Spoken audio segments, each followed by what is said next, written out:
హిందూ బంధువులందరికీ ముఖ్యమైన సమాచారం. ఓం నమో వెంకటేశాయ. ఈ నెల 9 తారీఖు శనివారం రోజున అఖిలాండ కోటి బ్రహ్మాండ నాయకుడైన శ్రీ వెంకటేశ్వర స్వామివారు జన్మించిన పుణ్యదినం. శ్రావణ మాసం, శ్రావణ పౌర్ణమి, శనివారం, శ్రవణ నక్షత్రం. ఈ 4 కూడా ఒకే రోజున రావడం చాలా అరుదైన అద్భుతమైన సంఘటన. కావున ఆ రోజున ప్రతి ఒక్కరూ తమ సమీపంలోని శ్రీ వెంకటేశ్వర స్వామి ఆలయానికి వెళ్లి స్వామివారిని దర్శించి తరించవలసినదిగా మనవి. ఆ రోజున స్వామివారికి ఎంతో ఇష్టమైన తులసి మాలలను సమర్పించండి.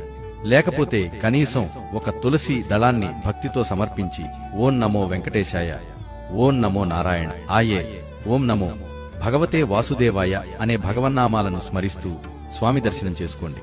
ఆలయానికి వెళ్లలేని వారు మీరు ఎక్కడ ఉన్నా తిరుమల వెంకటేశ్వర స్వామి ఈ వారి దివ్యమంగళ రూపాన్ని మనసులో తలుచుకుని పైనామాలను జపించండి.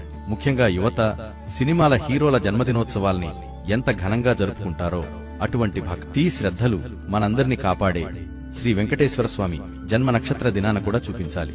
మన వల్ల 10 మంది భగవన్నామం జపించగలిగితే, స్వామి దర్శనం చేయగలిగితే రిచే సిద్ధమయ్యే పుణ్యంలో కొంత భాగం మన ఖాతాలో కూడా చేరుతుంది. కావున ఈ వీడియోని ప్రతి ఒక్క హిందువుతో పంచుకోవాలని మనవి చేస్తున్నాం. మరో మంచి వీడియోతో కలుసుకుందాం. అంతవరకు నమస్తే.